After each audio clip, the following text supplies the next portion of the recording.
Just a great story. I saw this and my eyes got the size of delicious grilled cheese sandwiches, oversized grilled cheese sandwiches.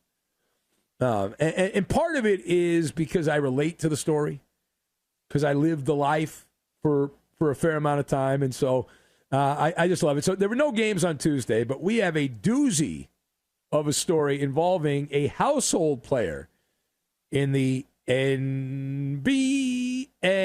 Now, if you did not hear, and maybe not,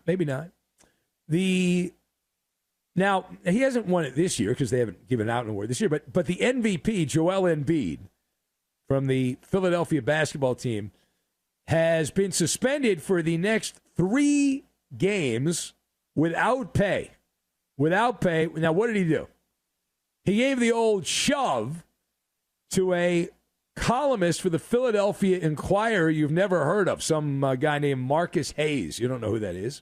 Nobody knows who that is. But it happened after a recent game. Now, Embiid shoved the columnist. He was upset with a recent column questioning Embiid's professionalism and effort to stay in shape. Essentially saying, hey, Joel Embiid talks a lot about how he wants to impress these people and he never shows up to work and plays, right? I'm not paraphrasing, but that's it. So they got into it after a recent game. Embiid is quoted as saying, the next time you bring up my dead brother and my son again, you are going to see what I'm going to do to you, and I'm going to have to live with the consequences, the tough guy Embiid said. So that began the confrontation. Now, the columnist offered an apology for the comments, and Embiid rejected the apology, so he wouldn't accept the apology. Now, the confrontation continued. Embiid said, I don't care what the media says. One of those guys. I don't care what reporters say. And the columnist, the guy, you don't know, his name's Hayes, last name, he responded, but you do, to Embiid. So then Embiid, who moments earlier had said he doesn't care what reporters say, then pushed the reporter.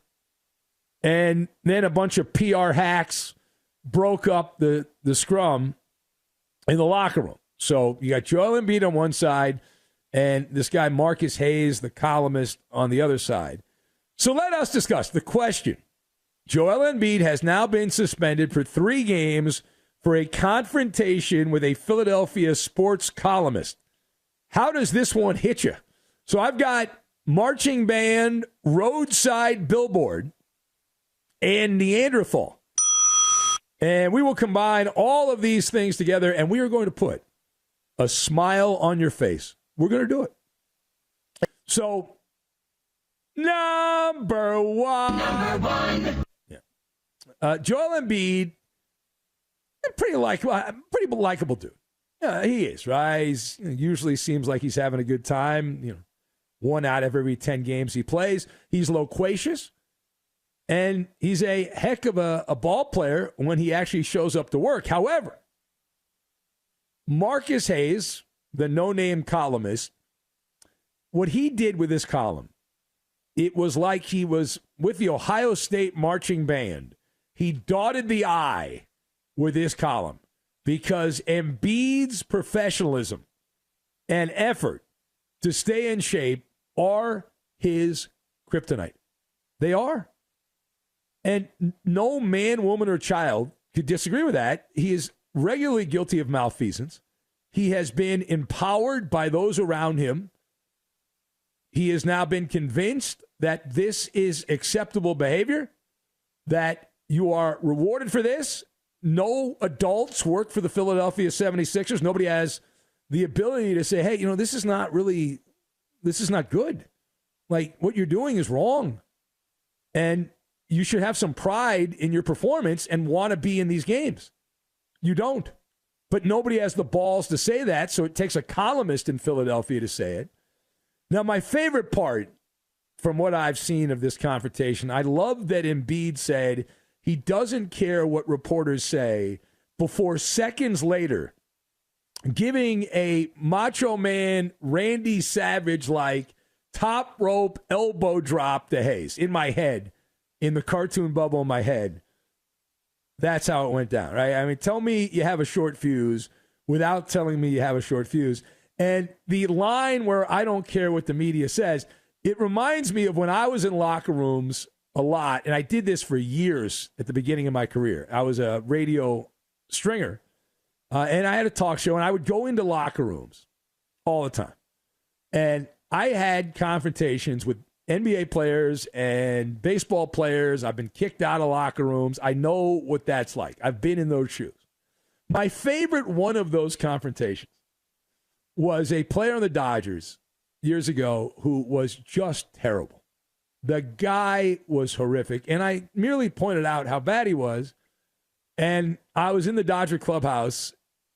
This is before a game, and the player X, we'll call him, comes up to me and says, I've been hearing what you're saying about me. And I said, oh, yeah, you listen, huh? I said, no, I don't listen, but my family does, and I don't like it. You know, he starts reading me the riot act. Didn't hit me, though. There was no physical violence because I was bigger than that guy. All right, now, page 2.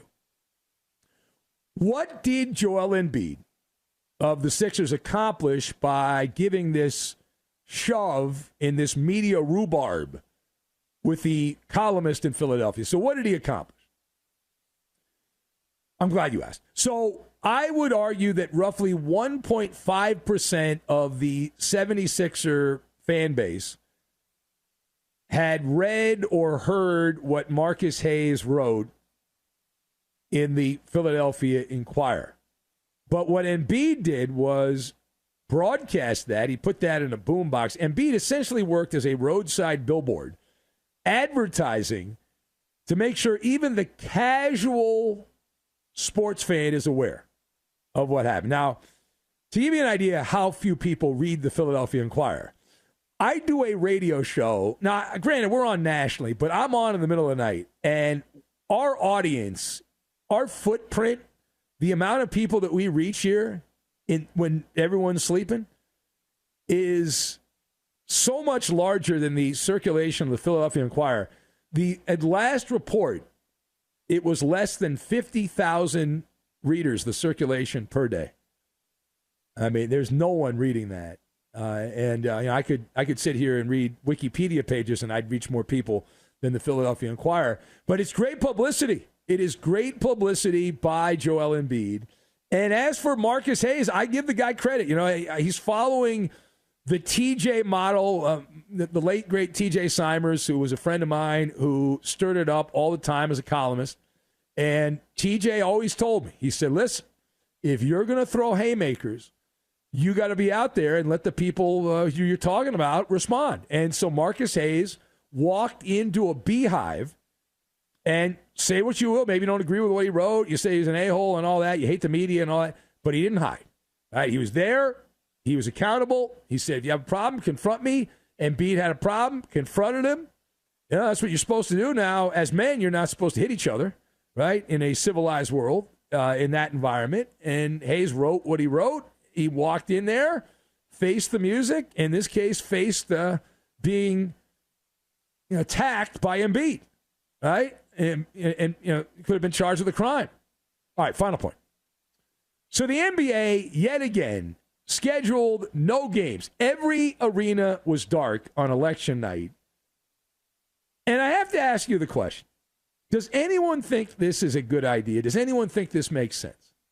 They've been doing this for a couple years now. Now, I understand Adam Silver, he gets to flex his woke card and all that. I get that. But isn't this just pure silliness? The NBA, I know they win applause and way to go and all that, but if you take a couple of steps back as an adult and you put this under the microscope, isn't the NBA really saying that their fan base is filled with Neanderthals, that the village idiot is a fan of their product, and that these people are unable to walk and chew gum at the same time, or in this case, vote and attend or watch an NBA game on the same day?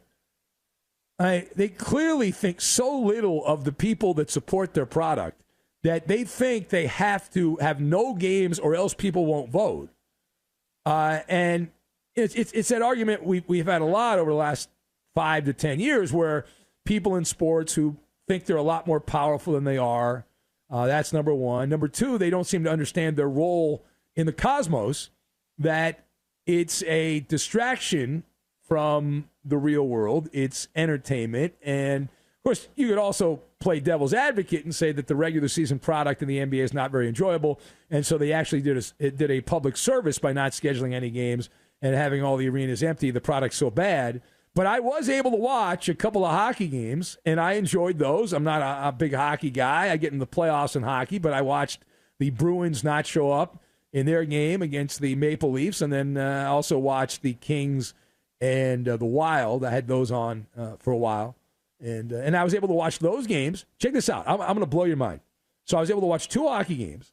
I voted, which you don't get applause for because you're just kind of supposed to do it. If you're eligible, you're supposed to do it. So I did that. I was able to keep track of the election results, and I was able to prepare for the radio show. I did all of those things.